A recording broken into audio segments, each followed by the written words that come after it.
start.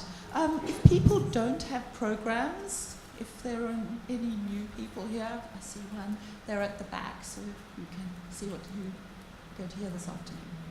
Okay, so I'm going to hand over to Tim Waterman, who's going to be the chair of the next session. Thanks. Yes, so our next session is titled Underground Matters, and I think it's a good moment to be thinking about this, because there was just a piece in the news about new forms of life having been discovered deep underground on completely different scales of time, and requiring new instruments to sort of sense their existences. So creatures that live for 1,000 years with incredibly low energy inputs. So what's underground remains incredibly mysterious. So I'm hoping we'll get a little bit of mystery. I'm sure we'll get a little bit of mystery. So I will just hand on then to Anthony Powis, who is based here at Westminster and with the Monsoon Assemblages. I'll let you have it.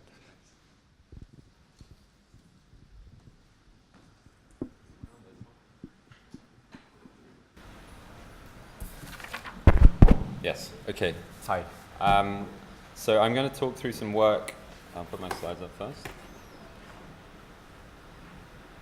I'm going to talk through some work that I'm developing as part of my PhD with Monsoon Assemblages, which is on groundwater in Chennai.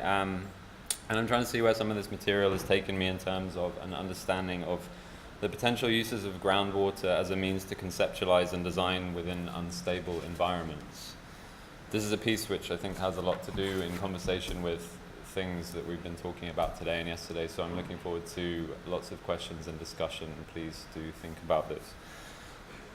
So, in Shubhangi Swarup's novel Latitudes of Longing, a character abandons his rocking chair for a stationary one after he realizes that the earth is as fidgety and temperamental as a senile old man. The ground that he took for granted is a superficial crust floating on top of a fluid interior.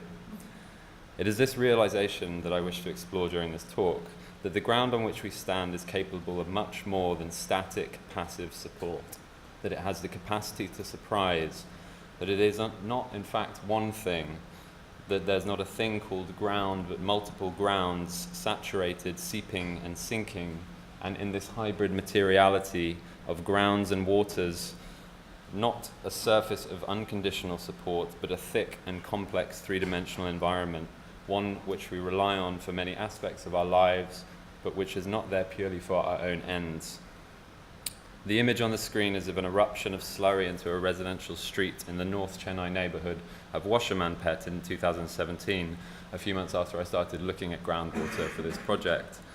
Underground tunnels were being dug directly beneath the streets as part of the construction of the Chennai Metro Rail network, and additives injected onto the tunnel face by the machines, modifying this plasticity, texture, and permeability of the soft ground, mixing with disturbed soils at high pressures, had been forced into the crack in the geological strata and erupted into a nearby bore well, eventually bubbling and spreading through this street and into people's houses.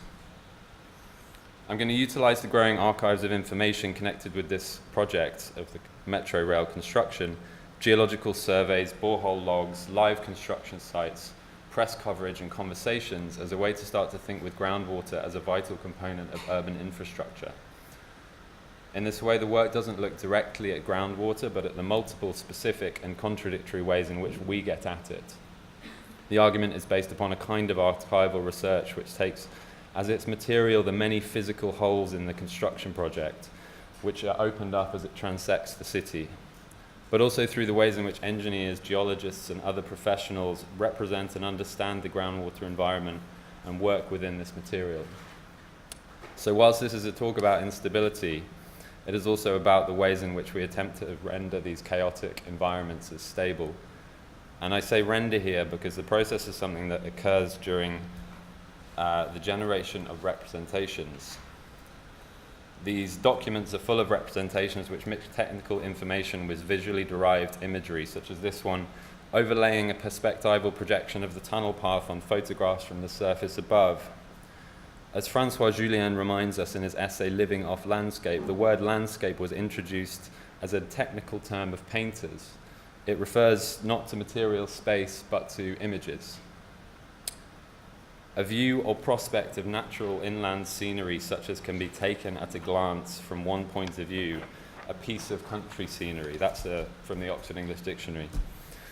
And the idea of a piece, I think, is crucial to the way that representations of landscape are generated, as is the invocation of glance, that the human eye is always part of the process, selecting, cutting, and slicing the earth into parts, generating something new. But as Julien argues, and I'm going to try and take up here, we can think further than landscape as a part which nature presents to us as humans, and think of it as something lived with and on, and from which we indefinitely draw. I use the word draw because it brings together processes of mark making and extraction.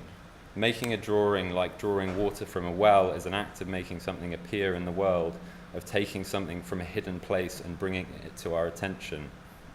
Drawing on and drawing up are also processes of collection and sorting. In the same operation, you both identify something and make it appear. For the artist Tanya Kovacs, this means that acts of drawing occur all the time. If we're to think about drawing in this ontological and relational sense of grounds lived with rather than on, then, quoting again from Julien, a landscape ceases to be a corner of the world, and what is revealed instead, arising suddenly and whole, is the stuff of worlds, the stuff that gives rise to a world. I begin to establish a sense of connivence with the landscape, and a sense that I can no longer take my leave, or that if I did take my leave, the landscape would only dwell on within me. I'm going to proceed by exploring groundwater in terms of three concepts. And these concepts are ways in which the metro construction project renders groundwater, namely strata, porosity, and pressure. They're concepts which bring into view the materialities of groundwater and help us think with it, both because they're ideas that groundwater helps to generate and which groundwater continually exceeds. So we've talked a lot about strata already, and I don't have time to go through the entire history of the concept, but I would like to make a few observations about stratigraphy, which is a science of description and classification. It's a concept used for, to quote, arranging rocks in the chronological order in which they were laid down on the surface of the earth. The physical process, the way these materials are laid down, has always been secondary to stratigraphy as a system of classification, a way of conceptualizing the composition of the ground. Now, strata can be something that we can see if we slice into the earth, but more often they're something which are assembled from boreholes collected as part of geotechnical survey work, and this is from the Metro Rail construction project.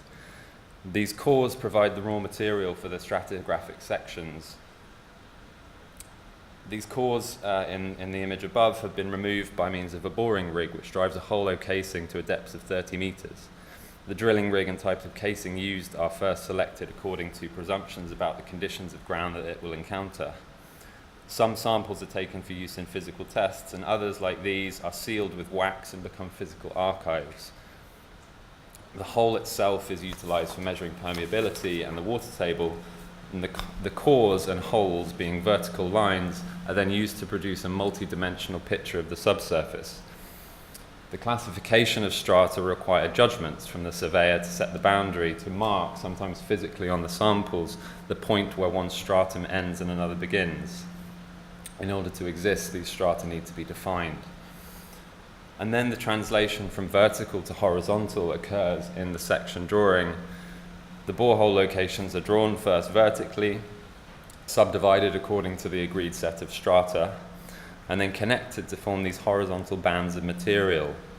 They're inferred or estimated, essentially guessed, what happens in between the boreholes. So a box of core samples becomes this rather neat, flowing two-dimensional section that might eventually become part of a three-dimensional diagram or a model. Geological sections like this are speculative. They draw something unseen and unviewable, both in the hiddenness of the underground structures and in the evasive and anti-pictorial nature of the material itself.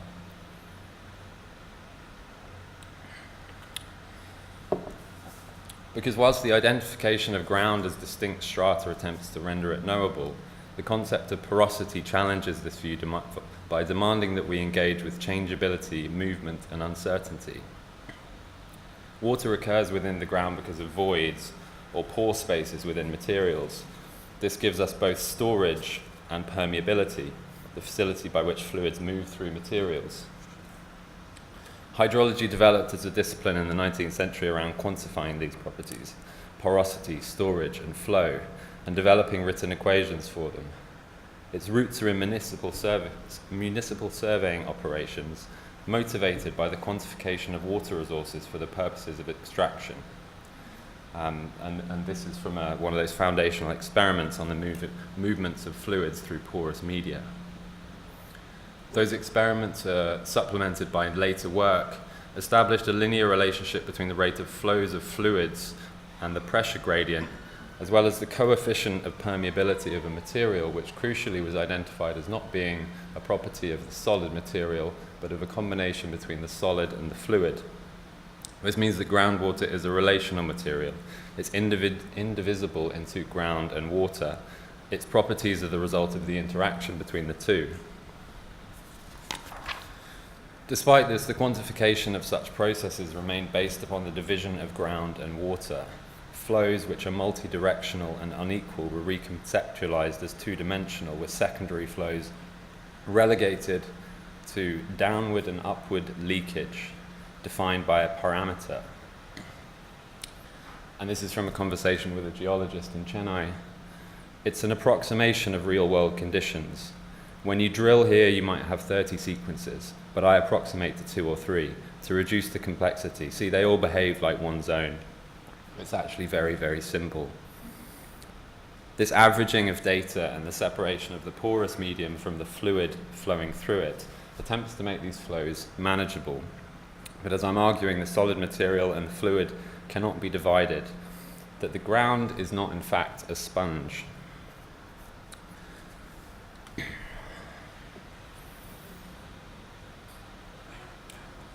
Key to understanding this is the characterization of groundwater as a combination of both water and ground are ideas around pressure developed by Oscar Edward Mainzer of the US Geological Survey in the early 20th century.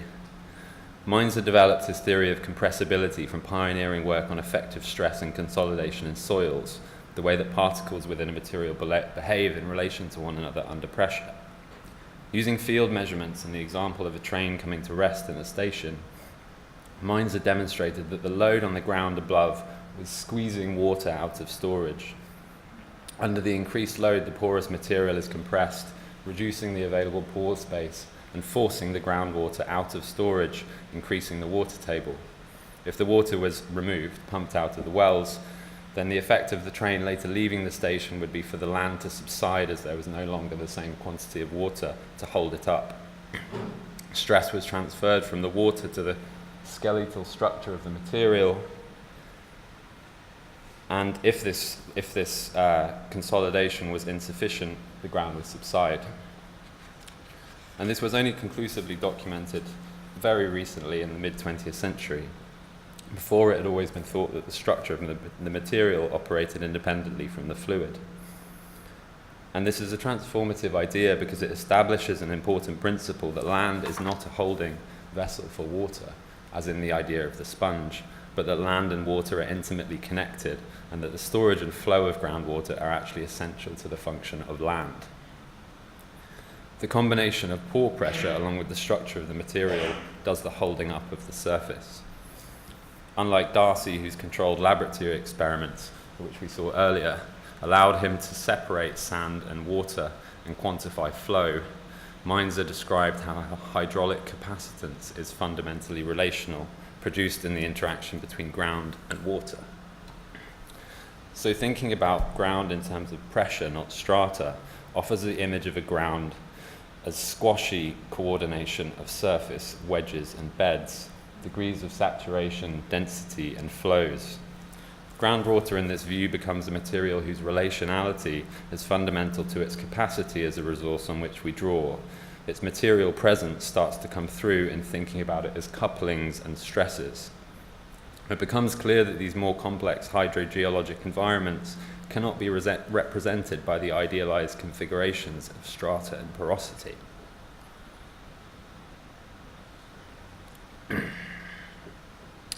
But this continues to be negated in the formats in which it's modeled, the formats in which it's quantified, which then provide evidence to inform real material construction activities. To return to the tunneling, all the conversations I've had with engineers render water as separate, as a problematic substance, to be considered and dealt with apart from, rather than together with ground. As the tunnel is dug, changing conditions along the path present an alternating sequence of more permeable and less permeable formations. Unconsolidated sand and gravel, impermeable sedimentary strata such as sandstone and limestone create slippages, cracks between spaces. It is very difficult to do watertight excavations, one of the architects told me. Nobody can do 100% watertight construction. There are always leaks and sediments. They have faced a lot of problems with the construction, surprises, things that were different to surveys. So groundwater can surprise. The footnote to this diagram, which I really enjoy, says all groundwater within the hydrologic cycle should be regarded as in continuous motion, although granted, some of it moves very slowly. This put me in mind of something Elizabeth Povinelli said at a recent event near here, that everything is constantly leaking, and the only way to point at something is by bordering it. But the border isn't a border, it's a site of exchange. It's to be continually maintained. What groundwater does, I think, because it's so elusive in its behavior, is it takes away authority from all the perspectives I've talked about here. These processes of pointing to something and bordering it, of performing an act of identification. Groundwater questions these authoritative framings, such as strata and flow, and says that no image can be more than partial. Instead, paying attention to the ground as a kind of ludic infrastructure might offer a way out of representation as an attempt at control, and demand that we work with grounds, not just on or in them. What I hope I've started to do here is articulate an image of grounds on which we draw and which we live with as thick, deep, and complex, sites of interaction and relation whose support is not unconditional. The turning of the earth, which Tim Ingold referred to yesterday,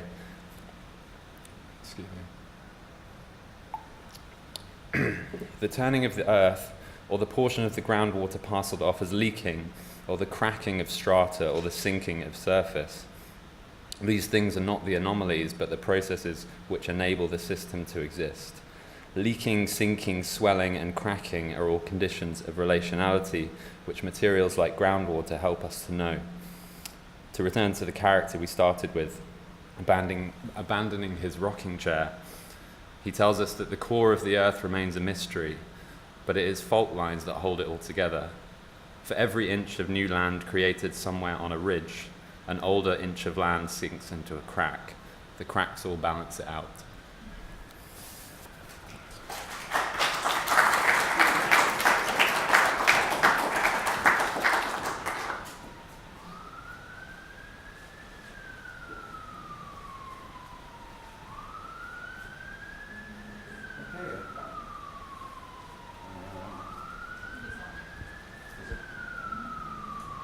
Testing? Yes, there we go. And next, I'd like to welcome to the stage, come from afar, all the way from Australia, Matt Barlow, musician, photographer, and anthropology PhD student who will be further exposing us to the mysteries of the underworld.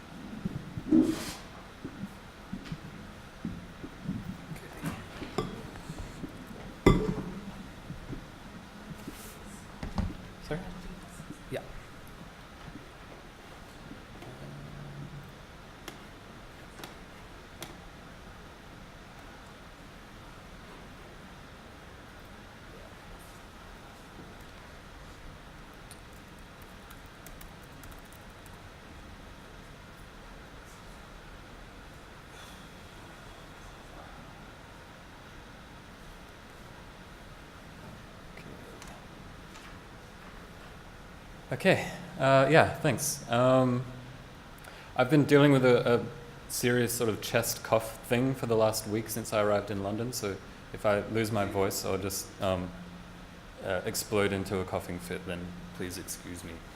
I have some backup or something if that does happen. So I guess I'd like to sort of start off where Tim left us last night in the discussion, where he said that life is fragile and perhaps there is no firm ground, and perhaps our collective condition is actually closer to something like floating. Or, as Alexandra Arenas told us this morning, we are not on the surface of the earth, but inside it. I do so by reflecting on 12 months of fieldwork that I conducted in Kochi, in Kerala, last year for my PhD research in anthropology.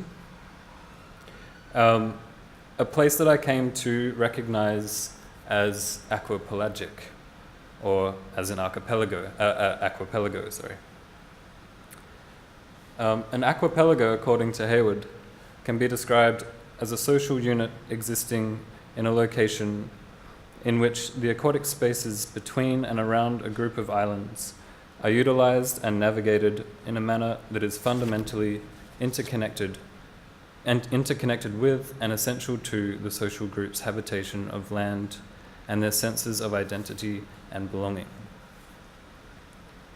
The spaces between and around, importantly, can be extended below perceived surfaces. How might we be floating with those things, those fluvial things, below and amongst the ground? There is a tendency, and perhaps this tendency has been there even over the last couple of days while we've been thinking about grounds, to think of atmospheres as something that is above the ground, that is something in the air, and that floating is something that can only happen above the ground. But I'd like to take up the challenge of Zurita et al. That in a recent paper state that while the advent of the Anthropocene can be mapped through the increase of carbon and methane concentrations in the atmosphere, the foundations for those increases are very much endogenous with historical changes in human subterranean relationships. And that's something that I'll sort of circle back to a little bit. There'll be a few loops going through this presentation.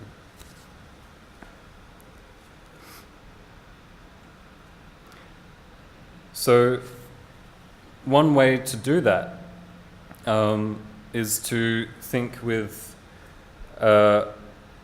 what Derek McCormack, in his recent book Atmospheric Things, explains as envelopment. Envelopment, according to McCormack, is a process that shapes the relation between forms of life and their elemental milieus, a way of thinking through atmospheres and entities without reducing one to the terms of another. I think that's a crucial point, to be able to hold at the same time an entity and then something that is in excess of that entity, and that both of those things can play into something that is called an atmosphere. Yeah. So what does all this mean for Kochi and my time spent in Kochi? I spent a lot of time with artists and activists and institutions who were each concerned with waste and its management or mismanagement. And as a lot of you might know, India is in a lot of ways grappling with waste. If transportation to increase the efficiency of extraction was the call of the hour a century ago, then nowadays in India I feel like the call of the hour is to figure out what happens with waste as a inverse corollary of consumption. As a country such as India pursues, it seems, endless growth.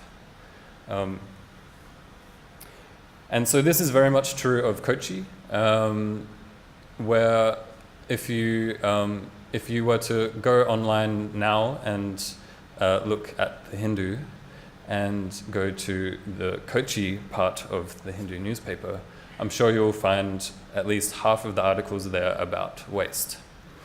There has been a series of incidents over the last 6 to 12 months while I've been sort of paying attention to it. But it seems that friends of mine in Kochi were actually telling me that I was there at the right time because these weren't happening before I arrived. Where the one dump site in Kochi, which is it is a dump, it's not a sanitary landfill, has caught fire, has been leaching into the ground, has been interacting in all of these elemental ways with this city and becoming quite polluting and toxic. And what to do about this.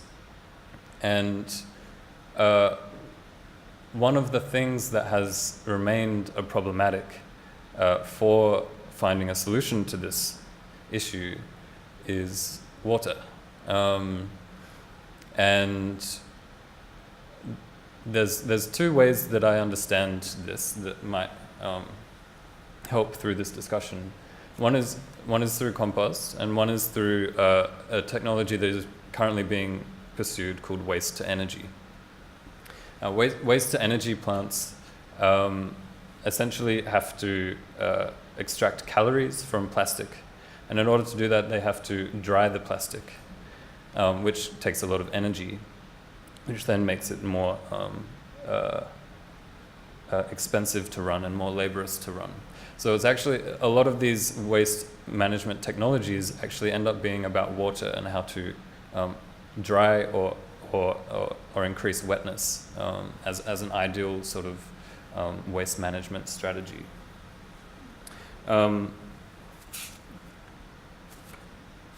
So I guess it could be said in some sense that there is an atmosphere of waste in India at the moment, and especially in Kochi, maybe an immaterial atmosphere.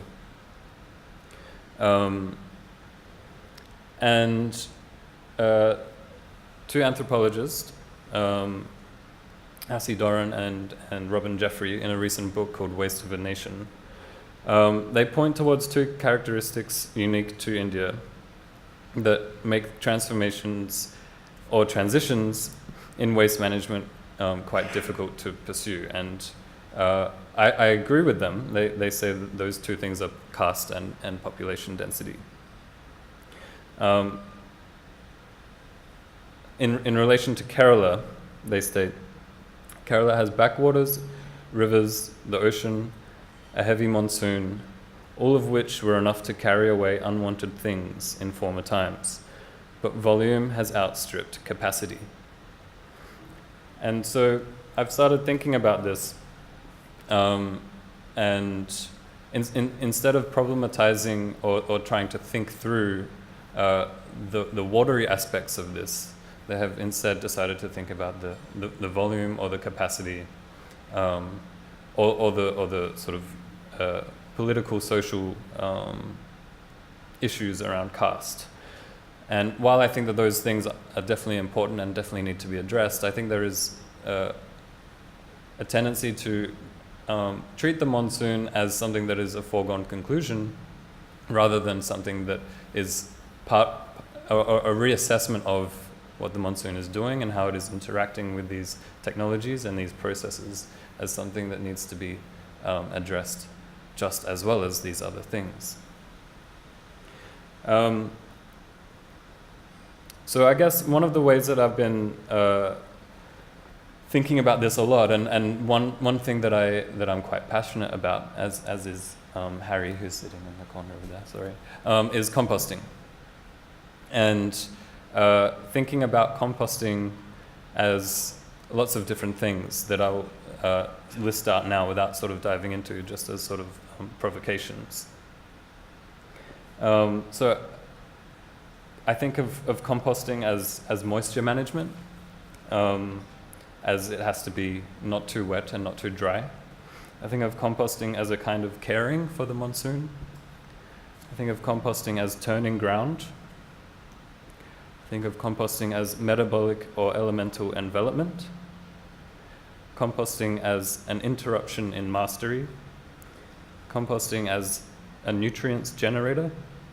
Composting as returning carbon to the ground. And composting as a multi-species becoming with. And I sort of speculate on all of those things and use those as figures to prod, whilst knowing that this is like quite a serious sort of social political issue as well. This isn't just a material reckoning, that there is sort of lives at stake here. So I do that knowing that, without sort of diving into that. And I guess, I might just, where am I? Yeah, I'll finish by just sort of discussing or mentioning some of the things that Anthony was just working through, as water as a problematic substance for engineers who are working with groundwater. And I guess,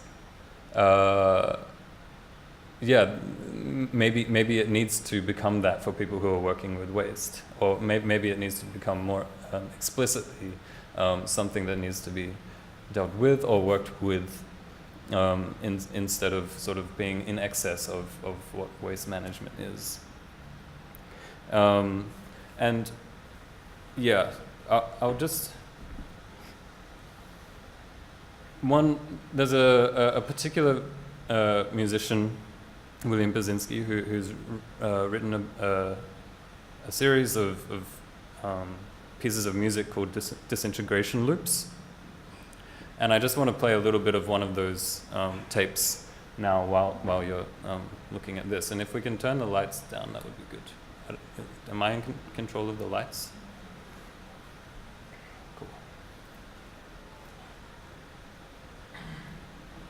Cool. So with these loops, he captures the sound of the actual audio disintegrating off the tape, and then that becomes the music that you listen to.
I should mention that loop of footage is some footage that I took standing in Kochi, looking out over the Kochi backwaters, entering into the Arabian Sea. Yeah. So I guess I'll just leave it there, and I'm interested in having more discussions than me standing up here talking. So.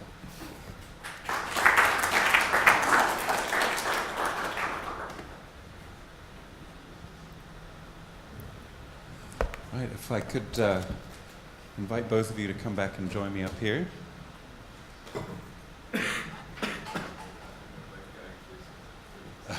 So we need the water. Yeah. I'm just getting over it, so I think I'll be in good shape. I have a ridiculous number of notes, and I'll try not to go through all of them, because I think that actually at this point in the day, you're all probably making the same connections I am. And with the discussions from yesterday as well, some of the ideas that are churning here are looping, spiraling, turning, the idea of volume, and about the ground as a place of exchange in this fragile moment. So there's so much, I think. There's also, I think, a sense of the danger of the way that we use metaphor.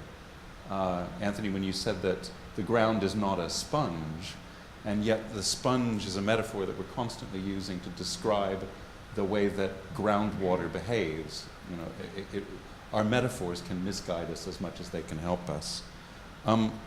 There's one point that I think it's useful to make a slight correction on, and that's on the idea of landscape itself. So in particular, Kenneth Alwig recently has been excavating, so going underground of the word landscape itself, to find actually that it has pre-modern meanings that describe not a scenographic landscape, but that is what the word came to denote in early modernity, but that rather the word is cognate with the idea of landship. So scape and ship are related. So to be in a landship actually, I think, is a very, very useful way of thinking about where we are in the atmosphere and on the ground as beings and as related to the place that we come in contact with. So the question I want to ask, based upon that, is why aren't we designing everything to be wet? Because it's going to be, isn't it? That's a great question. Am I answering this on behalf of all designers everywhere? Yeah, it's a great question. I also just wanted to add on your point about metaphor, is that in the introduction to Manuel de Landa's book, 1,000 Years of Non-Linear History, which I think somebody else referenced yesterday, he says that his project is to remove the metaphorical content from the terms that he uses. And I think that's a really important project that I think a lot of us are taking up here. Designing things to be wet, I mean, the normal or the common or the conventional conversation around water management, particularly in cities like Chennai, is the fact that design in a sort of engineering, civic design sense is normally about shedding water. Things are designed in order to move water actually from one place to another. Drainage is designed in that way. And there's an incredible sort of consciousness that groundwater or the ground or the wetness of the ground is like a capacity of storage, and is in some ways the opposite or the inverse to things that are designed. I'm just looking at the panels of the roof of that building over there. They're designed to like get water off as quickly as possible and move it somewhere else. And so it became one of the things that was immediately fascinating about how the groundwater environment operates, which is all about percolating water into the ground, storing it, possibly moving, but moving very slowly, and actually working with principles of saturation. This, and as you know, this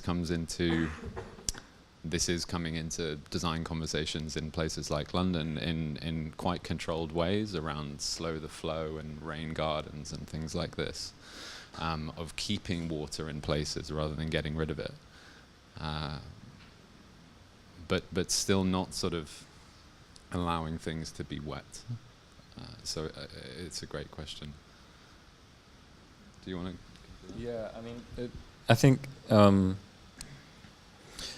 to point to design as the problem there, I think I'm just reminded of this quote by Keller Easterling, where she says, when the object of design is not an object form or a master plan, but a set of instructions for an interplay between variables, design acquires some of the currency and power of software, which brings us to some of the things that Tim was mentioning last night about soft and hard. So I'll just throw that in there. Great. So I'm hoping that, yes, questions are cooking. Thanks, Anthony and Matt. That is really wonderful. Two quick questions, Matt. We've had conversations about this before, and in a way, the disintegration towards the end kind of represents this disintegration of possibility of agency, and also on discussions of colonialism and waste as colonialism, and thinking about the day we landed in the Kochi Biennale, and the protest being the act of burning the waste dump, which inherently distributes toxicity even further. I was just wondering if you can speak to that, and that felt like a very Monsoonal moment, and I feel like you have thoughts on that. And Anthony, I was wondering if you can speak to, and again, these are conversations we've had before, and your citation of Shubhangi Swarup's book, and which interestingly doesn't differentiate between groundwater and the monsoon, but you've received resistance in certain communities about groundwater not having a connection to the monsoon. So I was wondering if you can speak to some of that tensions, and how you think about those things. What was the start of your question? Sorry, disintegration.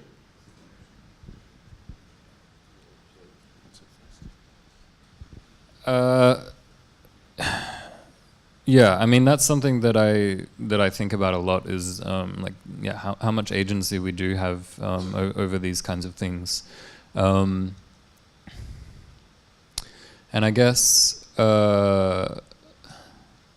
I'm sort of immediately thinking about the waste that would wash up onto the shore of Fort Kochi while I was living there, and how each Saturday I would spend a couple of hours with a volunteer group who would clean some of this beach and then have the waste transported to the dump, where it would probably end up falling into the backwaters if it wasn't just put in the backwaters in the first place, and then it would go out to sea, and then it would wash back onto the shore again. And I'm almost certain that there's been pieces of stuff that has just done this loop many times, but the members of this team, they think that it is still, they know that that's the case, and they know that what they do each Saturday is kind of futile in a lot of ways, but they also think it's important.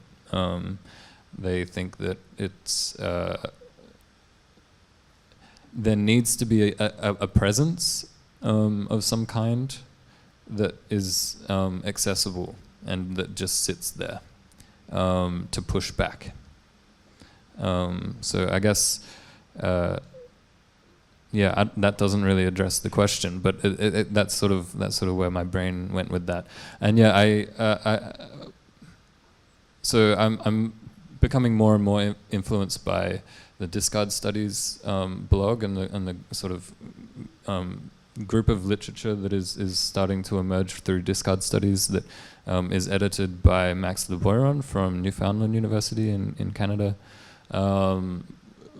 where and she has a book coming out soon called I think Pollution is Colonialism is what it's called. It's sort of in draft form at the moment, but I guess I don't really have a position on that or anything, but it is something that I think about, like plastic as a form of colonialism, and as I said in the talk, a kind of direct but inverse corollary to growth and to capitalism, which a hop away from colonialism. So the question I think was about kind of about classification and about what happens if you do or you don't say this is this and this is that, and the politics around classification. And I think that was also part of the first question, which was about why don't you let things be wet, is that there's a comfort in separation and differentiation, both physically and through labeling, which is often fallen back on, even though it's a kind of farce. It's kind of impossible. Things don't operate in this way, and so my interests in environments like these is learning how that the sort of following the futility of those acts of bordering, and indeed, people were talking in the previous panel about the enjoyment of seeing things fail and learning from those failures when the cracks appear. So there's a comfort in drawing lines, but pulling apart those lines is instructive.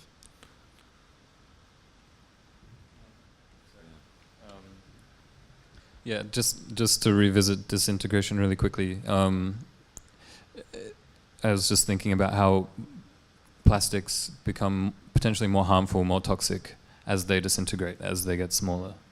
And I think that might also be true for other things as well. They sort of become, I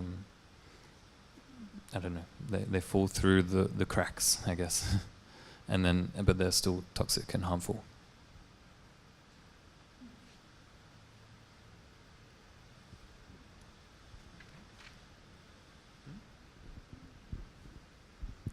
While I'm bringing the mic, this conversation made me think of a picture of Quentin Crisp, who's standing in his kitchen, and apparently he never cleaned.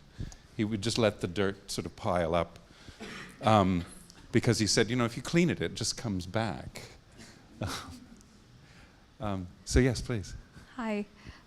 Thank you for your thought-provoking presentations, both of you. I'm just curious. I have a very simple question. Why Chennai and why Kochi? Funding. No, these things happen because projects go to places where they think there's something to learn. Chennai is utterly unique in terms of groundwater, although if I'm being honest, the Chennai came before the groundwater. But if I had chosen to study groundwater, I couldn't have picked a more interesting place. The complexity of the geology and the hydrogeology, but also the social force that groundwater and water use and as Matt was saying for waste in Kochi, the way that even these things are reported in newspapers is quite unique, and it is a completely different relationship, both in terms of information, representation, sensation, embodied knowledge, than I think I could have found in another site. I mean, just at the simple level of, well, not right now because there's a terrible drought, but oftentimes the level of groundwater can be like this far below the surface. The ground is just saturated. It's an incredible place. I don't know if that sufficiently answers the question, but yeah. My PhD research. So I was offered a PhD project by my supervisor, Dr. Georgina Drew, who has done a lot of research into water and the politics and gender dynamics of water, especially in Uttarakhand. And I had to formulate a project that was going to be complementary to her research into urban rainwater harvesting. And so she had contacts in various places in India and said, you know, start doing some research and sort of figure out where you might want to go, kind of thing. Initially, I was in Darjeeling. So I spent 4 months in Darjeeling in 2017. And I was there when some political violence became very violent. And I had to evacuate. And at that point, Gina was in conversation with someone who was connected in Kochi. And they said, well, why don't you come down to Kochi? And so, yeah, I visited Kochi and yeah, and then that was that sort of thing. It worked out. And yeah, I guess the conversations that then started happening, I don't think I could have found a place that had more sort of data thrown at me in India around waste at the moment. Yeah, so I just got lucky, I guess.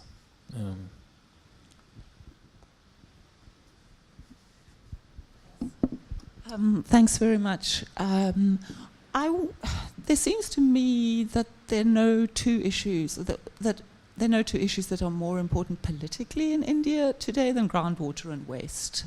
You read the blog sphere and the Twitter sphere and newspapers. Groundwater comes up almost every day as a political problem. So I suppose neither of you have really spoken about politics, and however, your articulation of the science of measure and yours of consumption are very much part of a paradigm that sees groundwater as a resource. And I was just wondering if in some of the people whose work you're referring to, who are theorizing these things in different kinds of ways that have come up over the last 2 days, Neymanis and so on and so forth, who very much see their work as a political project, and it's a feminist gendered politics that they are generating through this new form of analysis. And I just wondered if you've given any thought to that. I mean, we're thinking about it all the time, like what's the politics of this project and what's implicit in compost, for instance, as a political project, not just a material project.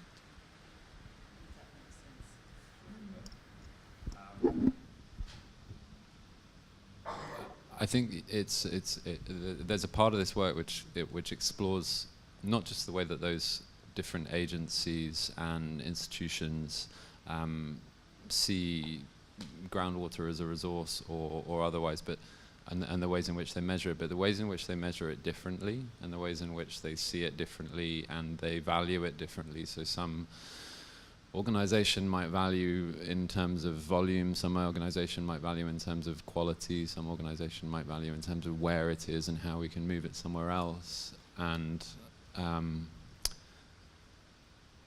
so in terms of that question, I would sort of be interested in those differences between the ways in which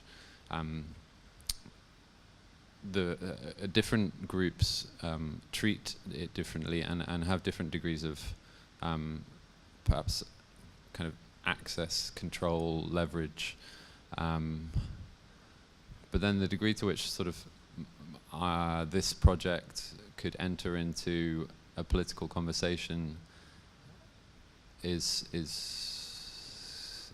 tough, and I think it relates to the previous question maybe about this kind of distance between us and our bases of research, as in London and Australia, and the places that we are working on.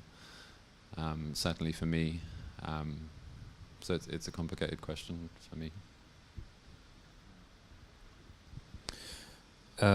Yeah, me too. So yeah, I mean, waste is a very political subject, but when I talk to government officials, for instance, about waste in Kochi, they tell me it's not about politics, it's about money. So, which is political, but there's all kinds of politics at play that runs across borders. It's there's allegiances to international corporations. There's certain vote banks that need to be nurtured, and all of these kinds of things, and that all comes into play with a public service like waste, the management of waste, and yeah, I guess I'm still sort of working through all of my data and how I might have something to contribute about the ways in which waste is governed, and the ways in which it might be sustained. Like there were moments during my fieldwork where it felt like there were people who wanted waste to continue to be not managed, which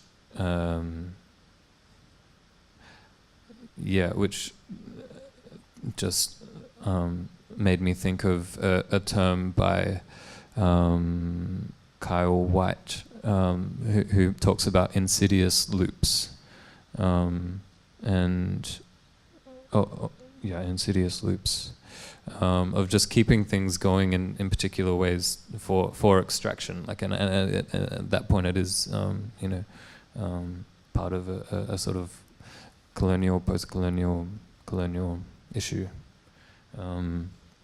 But yeah, I need to dive further into the compost feminisms stuff that's coming mainly out of Sydney, with Tesley and Astrida Nimenos. I think they're awesome, and I need to engage more with that to think about why composting. So yeah, I guess I didn't really explain that in a lot of ways, especially in Kochi, the waste profile is such that composting is the best management of waste. And there's lots of research to suggest that. And there's lots of research to suggest that India in general shouldn't be pursuing waste to energy infrastructure because it's too wet. But it's still being pursued. And so I think there's something in that literature that might suggest or might give me room to figure out why, in this instance, composting is being refused as a technology.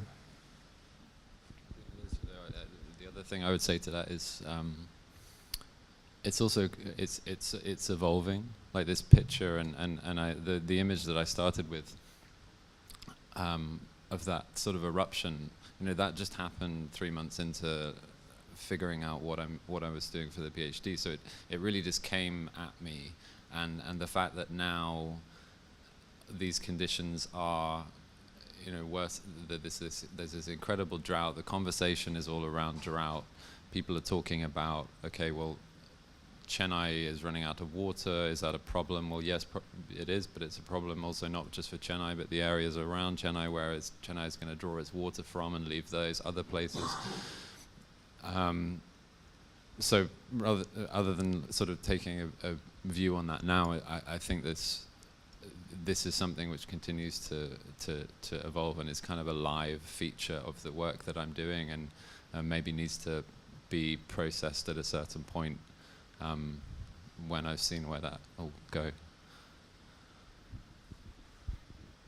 Okay, that's just about all the time that we have, but if I could, one last point I'd like to draw out that maybe we can come back to for through the rest of the day, and in fact that point that I want to draw out is drawing out itself. And I think that when we watched Tim Ingold draw last night, when we think about withdrawing, when we think about extraction, when we think about drawing water, it seems to me, and Theresa May, who won't be drawn on an issue, that actually the act there seems to relate something to design to drawing and to these processes of engaging with ground. So thank you very much for a very stimulating couple of presentations.